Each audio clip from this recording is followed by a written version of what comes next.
Thursday night, John Wayne, Gan, you and I, went out for a very pleasant evening for some drinks at a nice establishment called Bishamon. So, let's reminisce about the good times that were had by all. Is there anything in particular you want to touch on first? The thing that stands out in my mind, and it always has, is John going to the bathroom. And as he goes, we get the bright idea to chase him after him. Bang on the door! Yes. As I was thinking about that, I was thinking, he was stumbling, in his waddle to the bathroom. He's a bit of a puppet. And of course, we're on the same wavelength there. Hey, let's go for Ask Joe. We run over there as if we're going to run out of time. Really hard. Now, do you think he knew it was us? I have no idea, because he didn't say anything when he came back. He didn't say anything, and it was good that we didn't touch on it. Yeah. I didn't expect a response at all. I think it was very loud, too. Yeah, it was. As for me, I had periods of a blackout. I honestly don't recall certain moments. It's like something happened to me, like I was drugged, and what? That did? For example, this table was right next to us, apparently, and it was gone the next minute. And it wasn't gone, it was just pushed it more to the side. And then I was told John Wang was really getting into it, and I only remember him singing one song, and singing along with another song when she had no microphone. I think it was a rapish rock song, and obviously it's not this one song by What was Eminem, wasn't it? It was Eminem? One of them was Eminem. That's right, it was. It was, which it was one from 8 Mile. That's funny for some reason. It was, probably the main one, right? yeah, the one like, shoot, how did he used to go? I used to remember. Yeah, it's the one where he's writing on his hand on the poster. Oh, there goes Rabbit. That one, basically. John was singing along with it, word for word, and I pointed it out to you. Look, John sing. And then the next time was either we were doing karaoke as a duo, or he just got a hold of a mic and was singing along with one. Really? I don't recall that at all. Well, I do remember I wrote down first 2 songs. A View to a Kill by Duran Duran, and I think... That's right. We skipped that before you got to sing your last song. That was kind of funny, too. And, no, that wasn't how we skipped. What I didn't tell you was that was Gan's idea. Ah! As soon as she went to the bathroom, I think that's where you went. Yeah, if you go to the... John, let's go. And then leave it again to go ahead and finish the fun, because that day, I think he was very worried about what Diana would or wouldn't do to him. He kept very quiet, kept to himself. Sounds like this, right? Yes. Only one time when he went, I guess, to go check in with her. Yes, he did leave and go to use the phone, correct? I believe it was for the phone. He just left. I don't know what you did. It's 10:32. Checking in. So,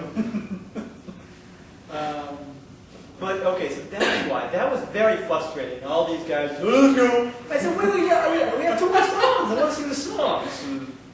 Yeah, I just kind of laughed. Yeah, I don't remember what the last 2 songs were, but then the first 2 that we put down was Duran Duran, You Don't Kill, and a song by Nelly Furtado. And I was really looking forward to these songs. But for whatever reason, they gave the microphone to the party next to us. And that black girl could sing. She sang marvelously. Everybody gave her an applause, so no doubt about it. But they came up. We ordered 2 more songs or 1 song, and it came up. And I don't really remember much about it except looking at the screen and squinting, focusing on the words. I couldn't make out the words. And so we were getting heckled by the by the party next to us. Like, sing in the microphone. So the were just like talking. I don't know what Gan and John were doing. They weren't doing anything. I was looking at them. They just had the microphone there. Yeah. I believe I might have mentioned this to you on the phone on the way back. I only remember fragments. There was Gan, stickler again. trying to stay sober and telling John how to drive and where to go. When somehow I got the idea to unbuckle John's seatbelt, right? That you did, and so I did it. Now, in my recollection, I remember John saying, "Hey, who did that?" Well, apparently, the reality was what? It was this. What did John do? The reality was very angry, very disturbed. The real. Who did that? I'm driving, man. That's not funny.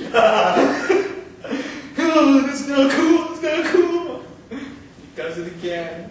Or he rebuckles. Yes, rebuckles, puts his hand over it. Yes, that's what made me laugh. Because when I made a reach for it, his arm was there, like guarding me with dear life. He was squeezing the thing, and I couldn't do it. Then, like, I guess he got distracted, or he was trying to turn, and that's when I went the second time. Yes, that second time though, he didn't say anything, but he was very frustrated. You could tell. And I apologize. We have to be careful. We have to tiptoe around Mr. Wang here. He's very sensitive right now, so we won't do that again. Yes, he gets hurt easily. But one thing I didn't tell you, which is almost kind of disgusting, was when Gab was leaving, I wanted to thank him for going through with us, because I thought you break it. How did it end? I don't remember the night ending. Do you honestly know? Not really. Okay, we got to Gan's house. Gan got out, and I just opened the door and got out, and went to go say, I gave Gan a hug. Thank you, Gan, for really coming. I was looking him in the eyes. It's like, no problem. I don't know if you would really understand what I was saying. And the door opened, and John thought this was me leaving completely. Like, you forgot to close the door. You forgot to close the door. I'm like, calm down, John. And then either Gan or John told me to sit in front. I went around, closed the door, and I'm coming around, and John's like talking to Gan with his hand extended, and I don't see this. And I come to sit down, I practically sit on John's hand. I look at him, and he's like kind of like, what happened? What's wrong? You were just very comfortable with that. Yeah, you were too comfortable. And we just went by. Yeah, we have to be very careful. Exactly. These are off hours, and some people are, too touchy, and they want to flex their authority, so they might have to, hey, thumbs up.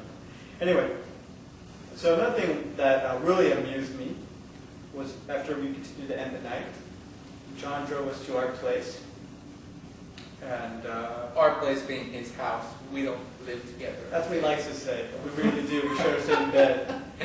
But anyway, so get out and again trying to smooth things out with Jean. And I remember going to his hand, shaking it. Thanks, John. Thanks a lot. See, now that I don't remember at all. I remember the Gan stuff. I don't remember. Yeah, it was right outside, and I think we were being kind of loud. Yeah, thanks, John. I really appreciate it. Good friend. They said, drive safe. Okay, you too. All right. You kind of said a goodbye to John. Make it all right, John. See you later. And then you got into your car, and I went down, and I got into my car. And I'm sitting in my car, and I turned it on, and letting the engine warm up, and I'm panicking. I can't drive. My speedometer is going up. It was like those old TV shows when you get bad reception, the picture keeps going up. I'm like, oh my gosh, I can't drive. No, I gotta do this. I have to go to the park. So I try my best to focus, and I back out very slowly. And I go up, and I see your car still there. And we kind of pull over like cops do when they talk. One car's going that way, one car going window. I don't really recall what exactly I said to you. I said something like, are you all right? He's like, yeah, that's why I'm lying here lifeless. I don't know if you even had your door closed. Which was funny, because I think your door was closed, you had one leg out, and you still rolled down your window. I don't remember that. Yeah. You said, it's all right. I said, be careful. I said, it's all right. So I kept on going. And I got to Atlantic and Maine, and I got worried because there was a cop at the opposite end. I gotta drive very carefully. So I did. He made his left turn, no problems. I got a Commonwealth in Fremont, and I started second guessing myself. Did I close the garage? You can't call anybody. Oh no. The guitar hero, someone could steal it. Damn it. So I drove all the way back, and my garage was closed, and I drove all the way back to the park. Why were you worried? Don't play it anyway. I don't play it, I want somebody to steal it. Alright.